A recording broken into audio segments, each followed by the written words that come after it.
Hello बच्चों, let's read the question. The question says which of the following are correct. Statement 1, nuclear density is constant for all matter. Statement 2, nuclear density is around 2.3 into 10 to the power 17 kilogram per metre cube. Statement 3, nuclear density is very large compare to ordinary matter. Statement 4, mass of ordinary matter is mainly due to the nucleus. So यहाँ पर कुछ statement लिखी हुई है, हमें बताना है कि इसमें कौन सी करेक्ट है। ठीक है, तो सॉल्व करते हैं इस प्रॉब्लम को। नोट डाउन करेंगे पहले हम अपना की कॉन्सेप्ट। तो लिखते हैं की कॉन्सेप्ट।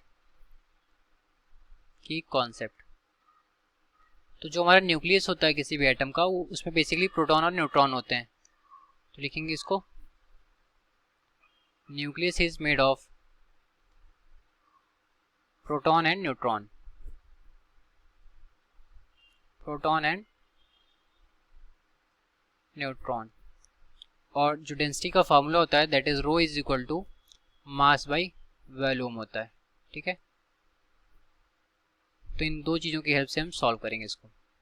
तो पहले देखते हैं फर्स्ट स्टेटमेंट को।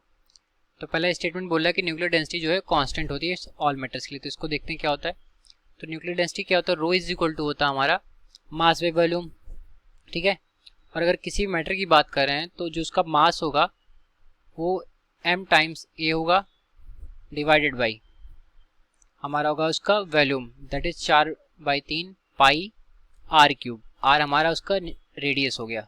ठीक है, अब यहाँ पर हम वैल्यूज लिखेंगे तो एम ए हो गया डिवाइडेड बाई 4/3 पाई r की जगह पर ये हमारा रेडियस ऑफ न्यूक्लियस है, तो इसकी वैल्यू होती है r0 into e to the power 1/3। इसका हमने होल क्यूब कर दिया।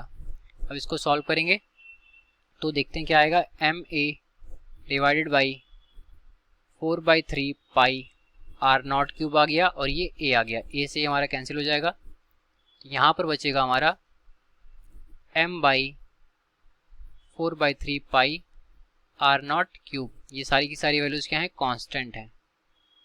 ठीक है, तो जो हमारा पहला स्टेटमेंट है वो करेक्ट है। तो पहला स्टेटमेंट हमारा करेक्ट हो गया। दूसरे पर जाएं। ठीक, ये हमने पहला देखा। अब दूसरा देखते हैं। बोला कि न्यूक्लियर डेंसिटी जो होती है 2.3 into 10 to the power 7 kilogram होती है पर मीटर क्यूब। तो इसमें वैल्यूज को रख लिख के कैलकुलेट कर लेंगे।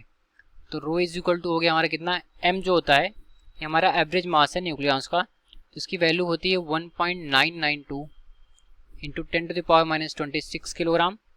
ठीक है, इसको डिवाइड करेंगे 4/3 पाई r0 क्यूब से। तो 4/3 पाई की वैल्यू कितनी होती है 3.14 और r0 की जो वैल्यू होती है वो होती है 1.2 इंटू 10 to the power -15। ठीक, इसको जब सिंप्लीफाई करेंगे हम तो जो वैल्यू हमारी निकल करके आएगी वो कितनी आएगी वो हम देखते हैं। यहाँ पर ये हमारा क्यूब होगा। ठीक है, इसको सॉल्व करेंगे तो जो वैल्यू हमारी निकल करके आएगी वो आएगी यहाँ पर 2.3 into 10 to the power 17 kilogram per metre cube. तो ये हमारी आ गई डेंसिटी। ठीक है, अभी तो सेकंड ऑप्शन भी हमारा करेक्ट है। तीसरे पे जाएं तो बोला nuclear density is very large compare to ordinary matter. ठीक है, तो ये हमारी न्यूक्लियर डेंसिटी है। यहीं पर अगर हम वाटर के लिए देखें तो ये हमारा ऑर्डिनरी मैटर एक हो जाएगा। तो इसकी डेंसिटी नियर अबाउट होती है 1000 किलोग्राम पर मीटर क्यूब। ठीक है, तो इससे बहुत ज़्यादा है। तो ऑप्शन 2 और 3 भी करेक्ट है। फोर्थ में बोला mass of ordinary matter is mainly due to nucleus.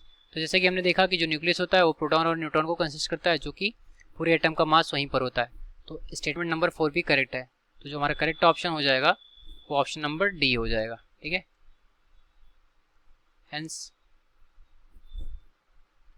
Option D is correct. तो ये रहा हमारे इस क्वेश्चन का correct solution. I hope you understood well. Thank you.